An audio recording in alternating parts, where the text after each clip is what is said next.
Hi, this is Dr. Deepak Megur, and we have an interesting case today, and I'll be demonstrating the angle changes which we see on the table in a case of Phacomorphic glaucoma before the lens removal and after the cataract extraction. So this is a 65-year-old lady who has this Phacomorphic glaucoma. She presented to the clinic with a pressure of 60 and she had symptoms of pain and vomiting for the last 3 days. And she was started on a therapy with anti-glaucoma medications and anti-inflammatories. And 3 days post the first consultation, she's scheduled for surgery. And these are the slit lamp examination pictures showing very shallow anterior chamber and the exact biometries mentioned in these reports. And let's see how things turn out. Although the surgery was scheduled under topical anesthesia, the patient was very apprehensive and had a very severe Bell's phenomenon. So to counter that, my preferred technique is to inject about 1 ml of posterior subcutaneous anesthesia in the inferior medial quadrant, and then with a cotton bud, just turn the eyeball down and hold it there for 20 to 30 seconds. And usually the eyeball now becomes reasonably straight and the Bell's phenomenon can be significantly reduced. So before starting the surgery, I just want to do an intraoperative gonioscopy just to demonstrate the angle changes in this patient.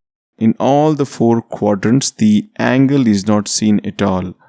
I'm using an indirect surgical gonio lens and I'm just demonstrating that in all the 4 quadrants, none of the angle structures are seen. So the entire angle is closed and you will just see what happens at the end of the surgery. So while doing the paracentesis incision, I need to be extremely careful not to touch the anticapsule, which is more likely to happen, more so especially when I'm trying to do the second side port.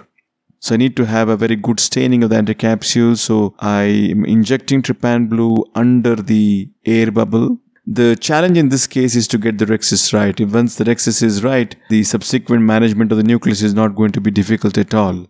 The eye is pressurized with a dispersive OVD and I'm puncturing the anticapsule with the forceps itself. The moment I touch the anticapsule, you can see the capsule suddenly extends out and there is an egress of fluid cortex out. But still the bag is very tense. Here at this moment, we have to act swiftly. Immediately grasp the flap and then try to make a small rhexis on it. I'm using a tearing method and in a few seconds the primary rhexis is completed. One critical thing to remember when dealing with these extremely tense anticapsules, the moment we puncture, the next action should be very swift, that is to complete the rhexis. If we wait here and if we give some time, there's always a tendency of these tone edges to extend radially. So we need to be swift in completing the primary rhexis immediately after the puncture. Once the primary rhexis is done, now is the time to decompress the bag. Since the rhexis is very small, I'm going ahead with my bimanual I&A to aspirate the cortex which is there in the equatorial region. Great care has to be taken not to tug at these edges of the capsular margin because these capsules of these swollen lenses are very flimsy and there is always a risk of tearing them even by gently pressing at it. So one need to be very careful when you're trying to decompress the bag. It's going to test a lot of patience because it is quite a slow process and the swollen cortex sometimes refuses to come out very easily. So just tapping on the lens and trying to patiently waiting and for this cortex to be aspirated. So a little bit of tapping on the lens helps us to loosen the cortex. I'm switching now to a blunt 23G cannula to just go in and try to aspirate the swollen cortex. This has a slightly wider bore and I'm hoping that this is going to ease my job.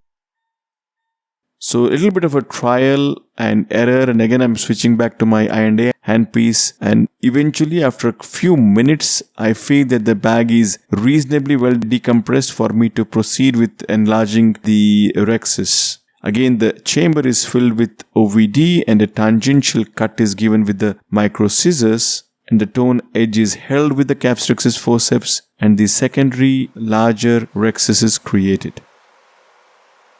The nucleus management is actually the easiest part here. The nucleus is relatively soft. Just go in and bury the phaco tip into the substance of the nucleus, do a direct vertical chop and then subsequently divide into smaller fragments and then emulsify each of them in a very controlled manner.